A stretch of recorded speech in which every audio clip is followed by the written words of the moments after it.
Hello सर्वांना, सकाळचे कामं वगैरे सर्व झाले होते आणि याचं बघा असे कोणाकोणाचे मुलं करतात मला सांगा बरं, की किचन ओट्यावर गाड्या खेळतात. माझा तर रोजच खेळते. आणि त्याच्यानंतर आज बनवायचं होतं मला सॅरेलॅक्स बनवायचं होतं पिनूसाठी. तर त्याच्यासाठी मी मुरमुरे घेतले होते आणि बदाम घेतले होते, कारण बदाम जास्त काही टाकले नाही, ज्या गरम राहतात म्हणून.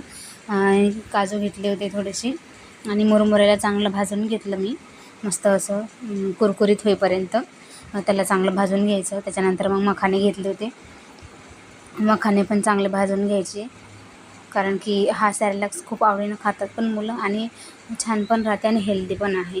त्याच्यानंतर मखाने पण चांगले लालसर होईपर्यंत भाजायचे, म्हणजे ते पण मुरमुरेसारखे थोडेसे कुरकुरे झाले पाहिजेत, मस्त छान आणि अशा प्रकारे झाले पाहिजेत. त्याच्यानंतर काजू बदाम पण भाजून घेतले होते मी आणि भाजणं झाल्याच्यानंतर मग हे सर्व मी मिक्सरला बारीक करून घेतलं आणि बारीक करून घेतलं की डब्यामध्ये ठेवून द्यायचं. असं चांगलं जातं ते 8-10 दिवस. मस्त गरम पाणी करायचं आणि गरम पाणी केले की त्याच्यामध्ये 1-2 चम्मच जेवढं खायला द्यायचं तेवढं टाकायचं आणि मिक्स करायचं चांगलं आणि डायरेक्ट इझी टू रेडी होते. आणि त्याच्यानंतर आज आणला होता कॅरम मित्रांसाठी, तर तो खूप खुश होता, कारण की खूप दिवस झाले त्याला कॅरम घ्यायचं होतं, पण आज आणलं त्याच्या पप्पानी. आणि असा गेला आमचा दिवस. चला मग भेटू बाय नंतर पुन्हा. आणि माझे व्हिडिओ जर आवडत असतील तर लाईक शेअर सबस्क्राईब जरूर करा माझ्या व्हिडिओला. बाय.